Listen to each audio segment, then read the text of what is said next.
If we look at other cultures, they respect the elderly. The elders are somebody you go to for advice. Their life experience is considered a big deal and valuable.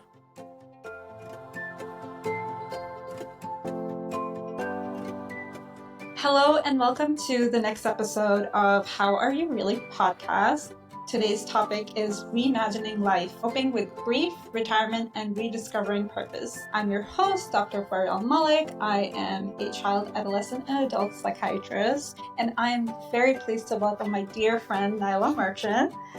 And also, today, Naila will be the one asking questions, as this is a topic that's dear to her. Thanks so much, Dr. Mallick. It's great to see you again. So, as you mentioned, this topic is near and dear to my heart. And, we talk about this a lot offline all the time. I have a few loved ones in my life who are currently, going through aging, trying to cope with grief. They are getting very close to retirement or have already retired, and they're in a process of trying to discover their purpose in life at this point for them. So thank you again. And yeah, so I'm trying to think of some questions that I can ask you. So one question could be, how are grief and retirement similar or different in terms of their emotional impact? Yes. Grief has its own cycle of acceptance, denial, anger. People go through these phases over and over, and then sadness, right? So they go through these 4 phases over and over again when they're grieving. Retirement is interesting because there's a loss there, right? A loss of a life, loss of a job, income, purpose that goes away.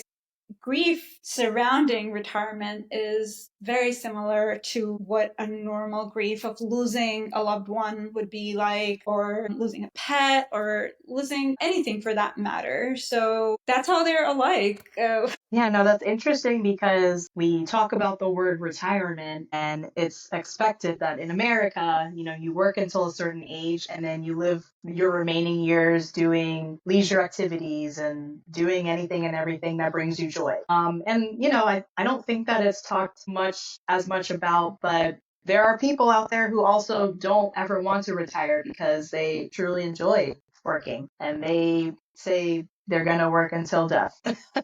They and I don't see anything wrong with that, really. If you're still able to work and you want to keep that as part of your routine, then you should have the ability to do that. But I think retirement in our society is just something that everybody looks forward to. But once they reach the finish line, they kind of look back at everything that they've done and looking ahead at what they want to do. And sometimes a lot of times there's nothing there because they didn't really plan for it. So with my loved ones in my life, I feel like they were very excited to get to that point, and then once they crossed the finish line, now they're looking back like, what have I done? I don't know what brings me joy anymore. I don't really know what my purpose is. I used to work the 9 to 5 and grind Monday through Friday, and now I don't really have anything else really in my routine. And I think that something that people don't really talk about is planning for retirement, and not just financially, but for personal fulfillment. So do you think you could speak a little bit to that? Yeah, absolutely. I feel like America is one of the few countries that actually is so focused on the financial planning of retirement. I think that a lot of cultures, and our culture, right,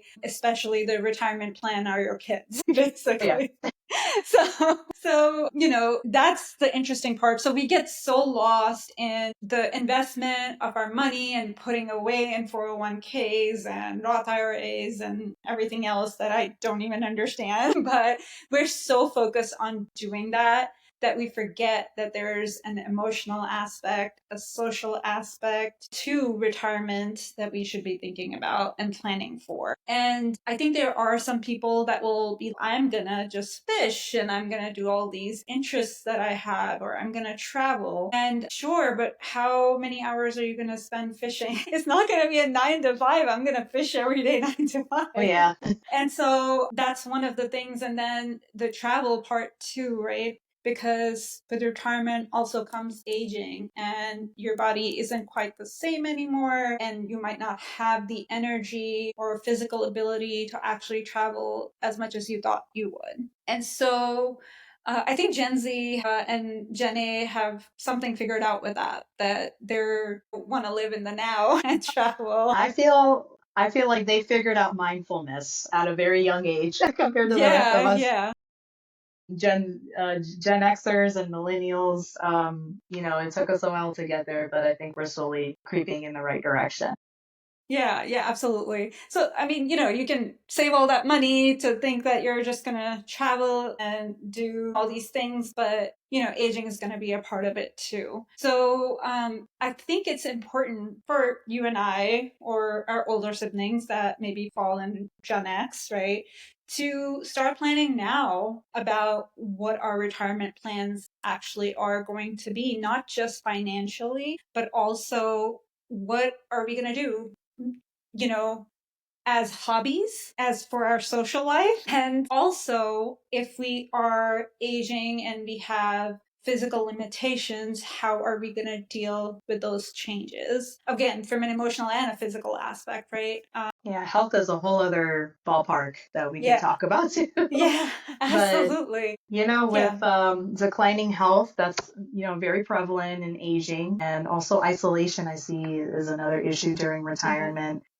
Mm-hmm.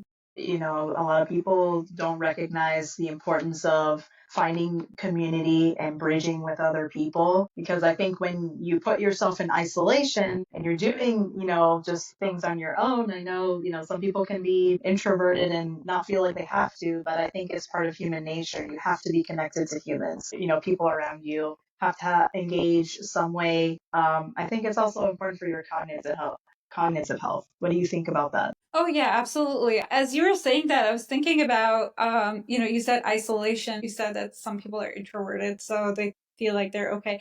With retirement and aging, this stuff changes a lot too. So somebody that has been social and extroverted and just like the social butterfly, center of attention, as they get older and they retired, they might not feel like doing that at all and get tired easily, or they're just don't have the physical or emotional energy for that. And others may have not been social and now they're craving the social life and wanting to socialize with people. So I think that also is another interesting piece of it. And I'm thinking of a couple of couples in my life.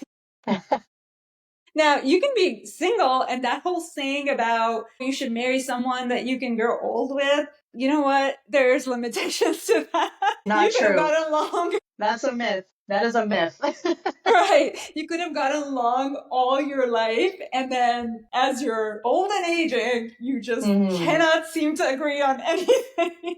Oh my gosh. Yes. So I know a couple of couples that got to that age, and one of the two partners just did not want to socialize anymore. And they were so used to doing everything together, or one is possibly the caretaker of the other, that they are not able to actually go and socialize in the same way that they would like to, or not even the same way, but like what they desire. They feel limited, they feel guilty that I'm going to leave my partner at home and go socialize.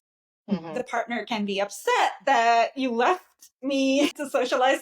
So it's really interesting how that changes too. But then if you are single and you reach that age of retirement and aging, that's another, whole other ballpark, because while you may have someone to argue with, now you don't even have anyone to argue with. Yeah, exactly. So I think the isolation part, again, is two parts, right? One is, do you have the energy to actually socialize even if you want to, or do you even feel like socializing? And what was your social life like before? And did you ever learn to actually socialize? Because a lot of people just do their 9 to 5 and they're busy raising their kids, and they never actually realize that I need my friends, Yeah. and Maybe I their need to only have my interaction social. was in the office and Yeah. just being around people. Or if Even they were that. a parent, then parent teacher meetings and just socializing with other parents. Now all of that Yeah. is gone. Hello, this podcast is being sponsored by FMP Mental Health Spa and Family Psychiatry. If you need help, please reach out to us via our website or email or call us. We are available in Tampa, Florida in person, as well as via telepsychiatry in the states of Florida, Georgia, Kentucky, Virginia, and now Pennsylvania as well.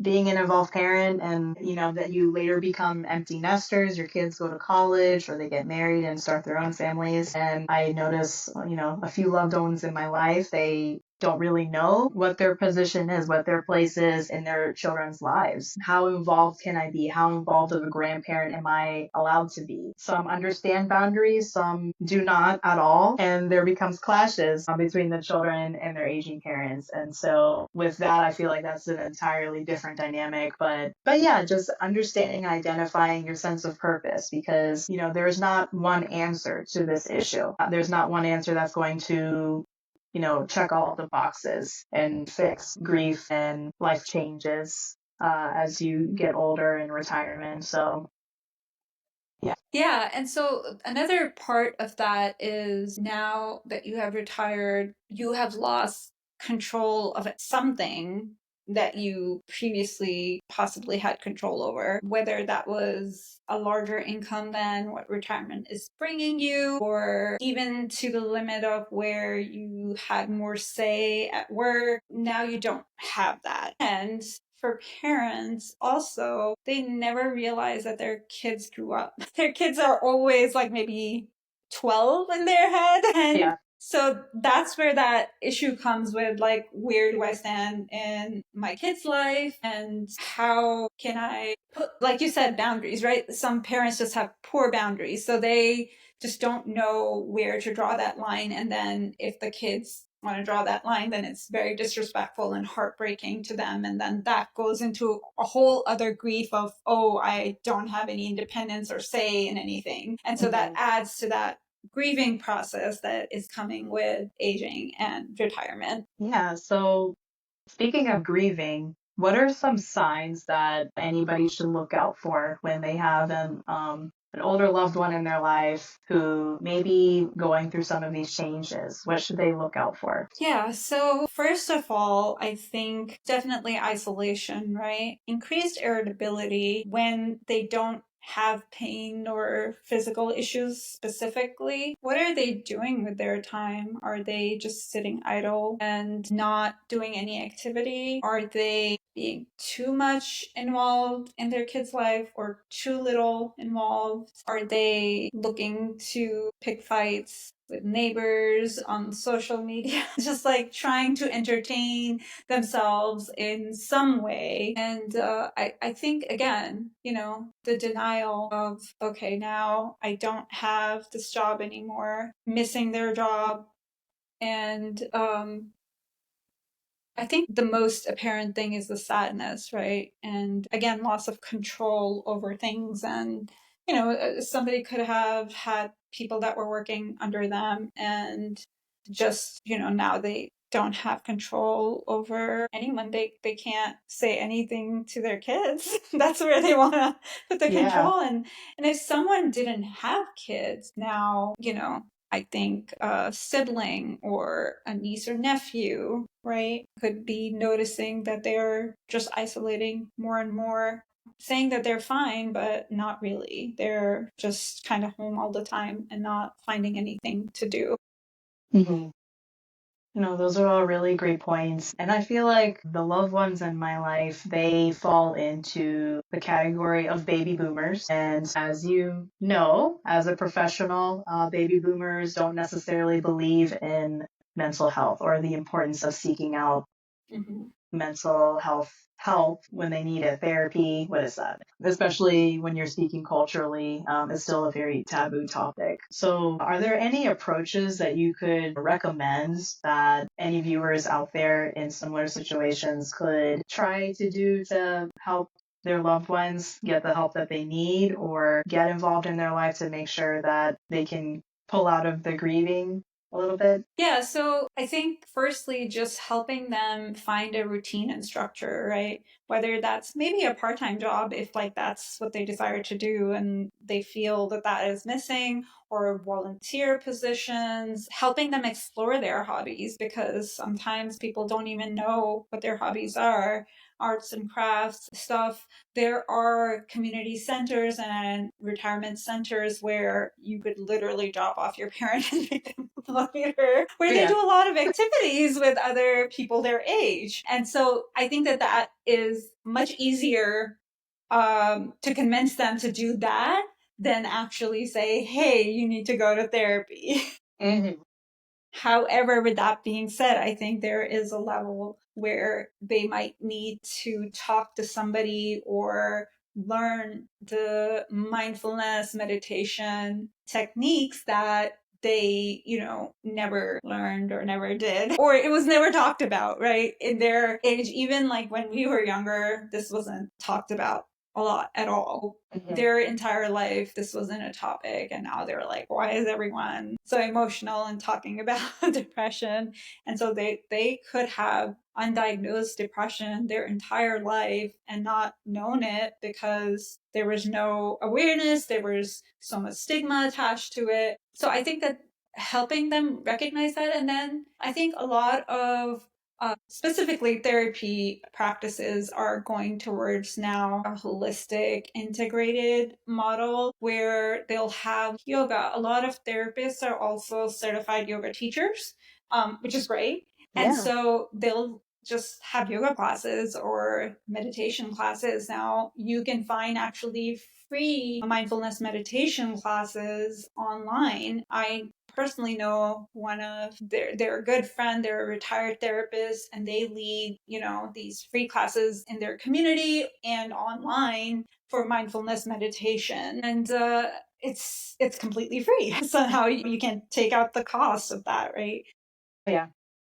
So I think starting there, right? So if you can get your parent to just go somewhere where they're talking about breathing, and parent, relative, loved one to just breathe and meditate in that sense, I think yoga is a great way to trick them into doing that.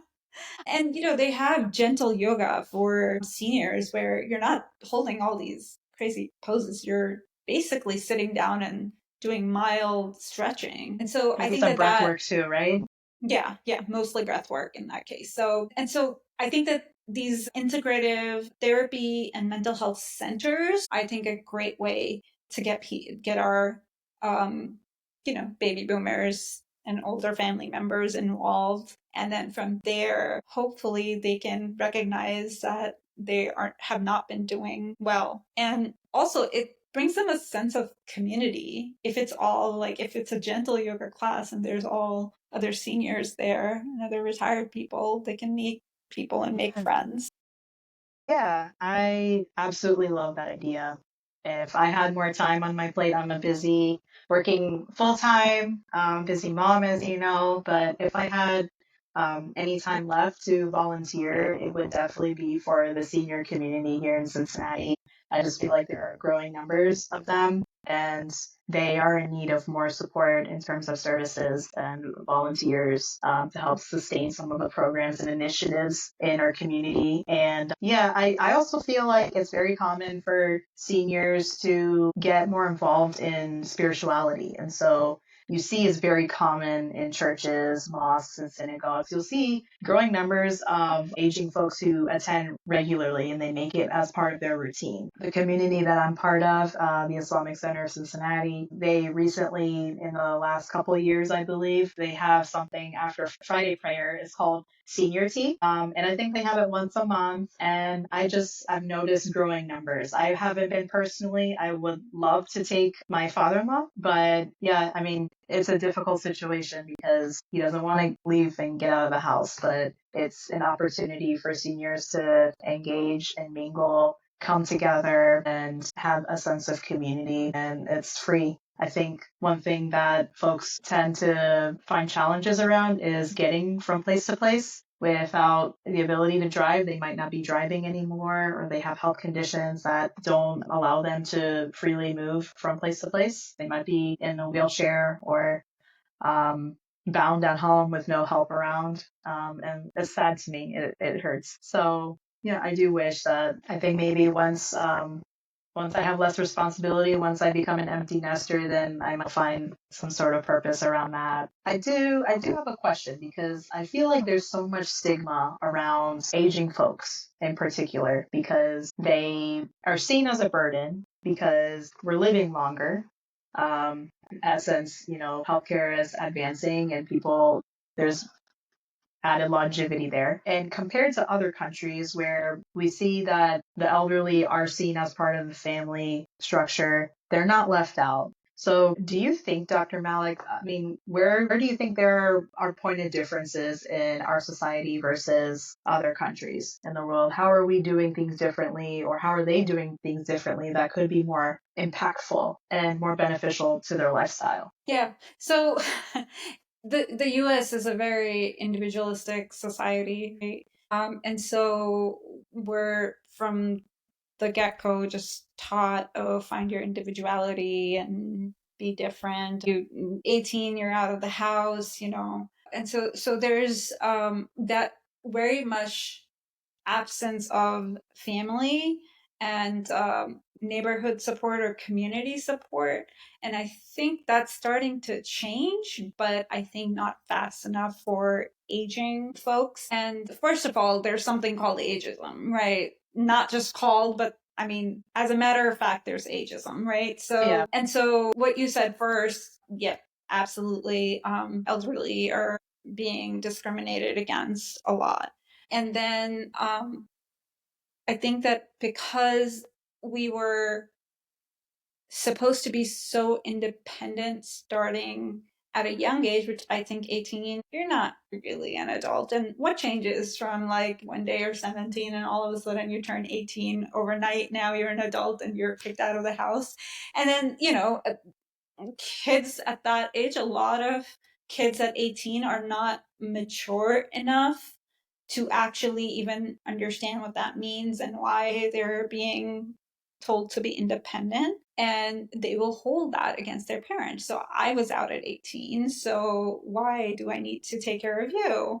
Or just the community overall. Again, if you're growing up in a very individualistic society, then you're taught to be independent and you don't want to take the burden of seniors and aging folks on you. And if we look at other cultures, they respect the elderly. The elders are somebody you go to for advice. Their life experience is considered a big deal, like and valuable, right? But not in our community, unfortunately. If we look back, our Native Americans, the elders was a thing and that was the culture, but that changed. And for some reason, we feel like we know better and maybe they weren't educated, but we don't recognize that it's not the degree for your education. Life educates you. And there's important things to be learned from each individual that has gone through their entire life and now are whatever 70, 75, their life experience is valuable and we can learn something for it, even though the things are different now and things have changed and so much development has happened. Saying that, oh, they don't even know how to use a phone, what are they going to teach us? Doesn't mean much because there's an entire emotional aspect. And even if they don't know how to use internet, that doesn't mean that they didn't have life experiences that would be useful to us. I think that that's it's important. I think we have more exposure now to the rest of the world because it's all in the palm of our hand through all this social media. And so there is awareness that there are other cultures where this is not a thing. And so hoping, being positive and optimistic that this will bring a change and for us to respect our elderly and for us to give value to their experience. And I think that's what a lot of the aging family members, loved ones, people are looking for. They're looking for respect, and they want to teach the younger generation while the younger generation doesn't want to learn anything from Yeah. them. And I think that respect is part of their grief, right? That they lost that respect from others. Yeah. And I mean, I think if there's anything I wish every generation is taught is the importance of one's dignity. I think it's just a humane principle that, everybody has the right to, along with respect. But I know there's always going to be difference in opinions, and people are going to clash over that often. I'm right versus you're wrong. Just trying to find healthy boundaries throughout that. But I do agree, it is life changing when there's a change in sense of control, whether it be with your family dynamics, with your work situation in retirement, you're not working anymore. Um, with your health. There's some things that you just cannot control because sometimes you get sick and you can't help it. You could be the healthiest person and somehow still end up with cancer. And Yeah. that's just a Yeah. part of life.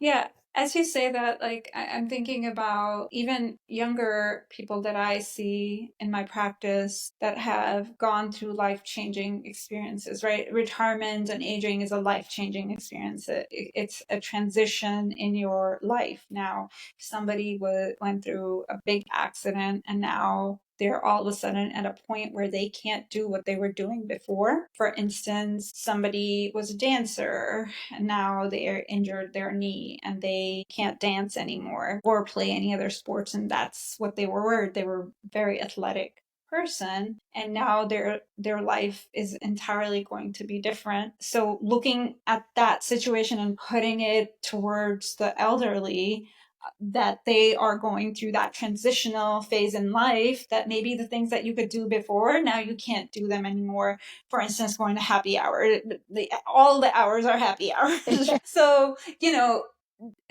that transition. So what can you do now, right, that you couldn't do before? What are the activities that physically now you can do, and that will still bring you joy? So you have to almost rediscover yourself, because you're not the same person anymore, and we're evolving, daily. But retirement is just a huge change because now you were so busy and maybe you didn't have time to worry about your emotional issues or your social issues, or you kept ignoring your physical issues too, and now you have all this time and all these doctor appointments and you can think. And so now you have all of this on your hand, and what do you do with yourself? And I think that at that point, kind of just putting down, what are my values? What do I really value? Right? Starting from the basic and then going from there. Okay, if these are my values, what are some things that I could do that would help me live an enriching life? Because you don't know how long you're going to live afterwards, after Mm-hmm. retirement, right? So you still have a lot. Your life isn't over. You have a lot of life to live.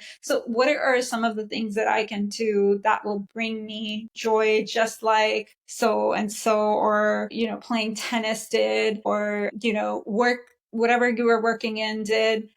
So I think that is important. And you were talking about therapy, and really honestly, sometimes even if they're not open to going for therapy, there's so much information online now, podcasts like these. Mm-hmm. But just so much information that you can just be like, oh, I was watching a video that you might find helpful, and just kind of like putting it on for them to see, okay, what is this? Well, how can I put my values together and recognize that I can find things to do that will still bring me joy? And Yeah. I think the ideas, right? I think just giving them different ideas of things that they can do to rebuild social connections or build a new community that they never had the time to build, because there's several people that are going through that, right? Maybe even teaching them how to use the internet so they can find like other people like that. You were talking Or about your use it father-in-law. safely. Or use it Yeah, safely. Absolutely, absolutely. I've That been is so hearing important. so many instances of folks getting scammed and they fall for it. They're giving people money, not knowing who's on the other side of the screen. And it's really sad. So, Yeah. yeah, I agree with that. But, I hear you. The journey to rediscovery and, actions that should be taken to get there. But taking a step back from that, how would you recommend that they go about finding their sense of empowerment to start over or having the willingness, the motivation? I think that's definitely a piece that I see often that's lacking, or it's up and down. It's never consistent. It really depends on their mood. But I feel like people who reach retirement, there has to be some sort of motivation, some sort of empowerment where they feel like, okay, I have this idea, but how do I get there? Hello, everyone. I just wanted to stop by and ask you, how are you really doing? Also, how are we doing? Are you guys enjoying this topic? Please leave us comments about it. And also, if you have any pressing questions, please go ahead and leave those in the comments too. We will find an expert to come and speak about it.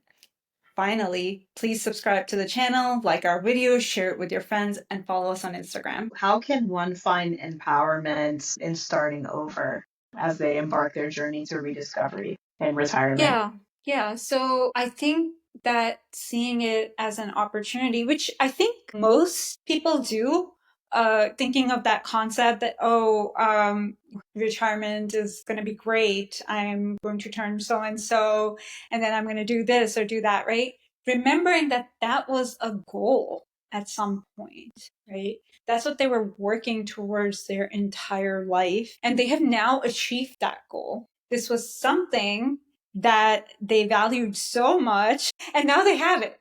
Right? A lot of people forget that even going through other transitions, that now we have something that we wanted so badly at so and so time, right?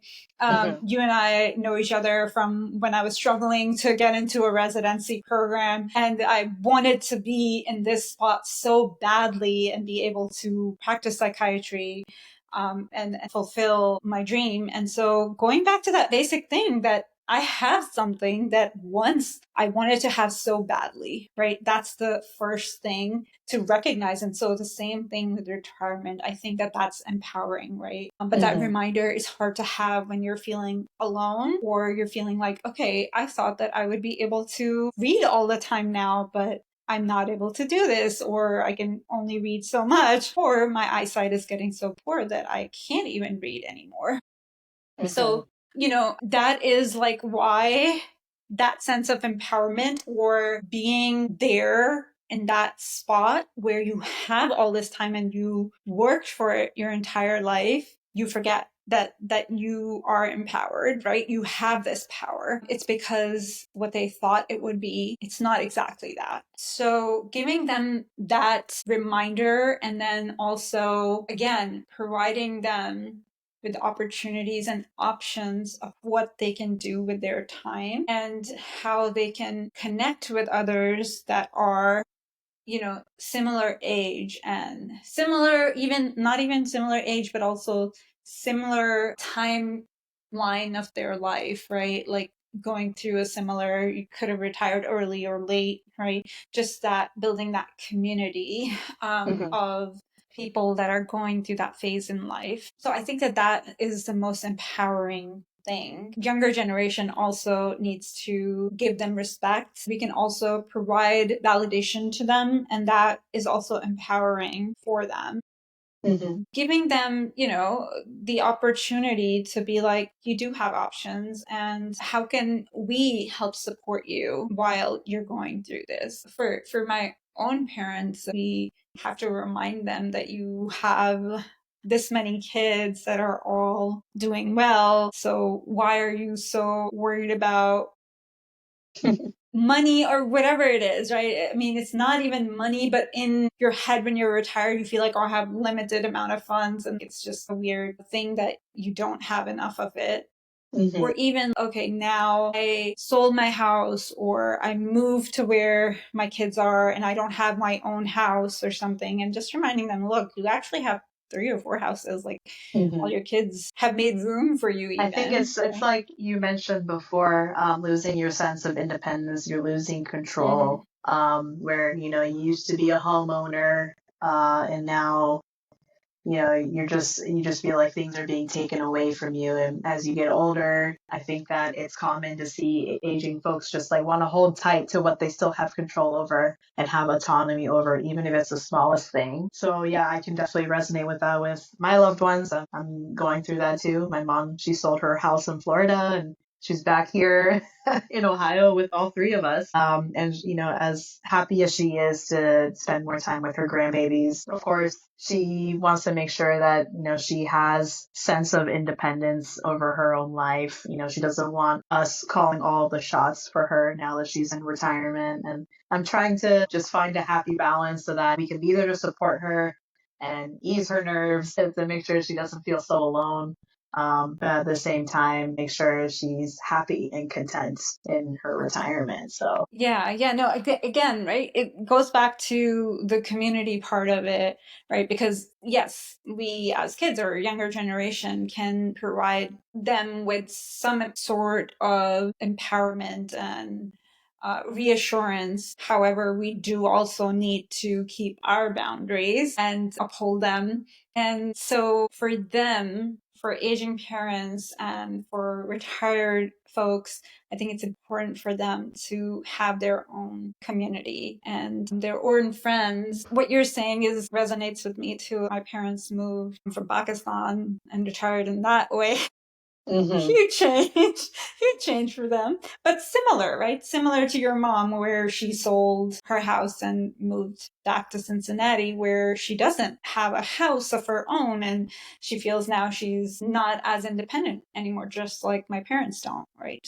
hmm I think there's only so much empowerment that we can provide. And yes, we can provide it to them. But at the same time, I think it's important for them to have their own community. So also, like you brought up your father-in-law, right? He can't actually go because he has physical limitations to the mosque, or it's very hmm tiring for him. In that case, the mosque can actually have whatever they're doing during that senior hour, like whether it's like a little topic they're talking about, whatever, they can be streaming that on Zoom. hmm We have this technology now, and they can make it a two-way Zoom where the folks that can't show up in person to the mosque or whatever religious hmm place they belong to, and that utilizing internet and in that way, right, for them. Again, giving them empower that, okay, like you can actually be a part of this community even though you're not able to come here. Yeah, and I think technology has been phenomenal in making that achievable for a lot of communities here in Ohio. So, yeah. Yeah. Yeah. And again, of course, social connections are so important. I keep coming back to that because I think that there's just nothing else that is as important as community and social connections in any phase of life, but especially in retirement where you have more time now. So I know we're past the hour, but it's been a lovely conversation with you, Faryal. It's nice to see you again. And I love chatting about this topic with you. Never dull. Yeah, no, thank you so much for asking all these wonderful questions. I really hope that we can bring change to our communities where we can give our seniors and our elderly and our retired folks more. Yeah, the time and attention that they deserve, just like anybody else in any other population, anywhere else in the world. And I just want to let you know that I'm proud of you. And Thank you. yeah, I think that there should be more mental health spas out there like FMP. Thank you. Let I me know if appreciate it that. ever comes to Ohio. Yeah, I would love to have it here Yeah. as well. Absolutely. I would hope that therapists are doing something like this there, or even if not like in a mental health setting, but just retirement communities. I don't know if they call them daycares or not, but that's what they basically are. Adult daycares, yeah. Adult daycare. Oh yeah, they have a bus that comes and everything and picks There them you up. go. So, yeah. Yeah. Yeah, and providing that there because the meditation part of it is so important, right? and them being able to reflect on their past to all of everything that they've accomplished in their life and just being able to talk about it. Yeah. Yeah, definitely. Thanks for bringing me on and asking me to discuss this topic with you. Yeah, thank you so much for doing that with me. Thank you for watching. If you have enjoyed this episode, please subscribe to the podcast and share it with your friends. Please connect with us on our social media platforms and tune in next Tuesday to watch our next episode.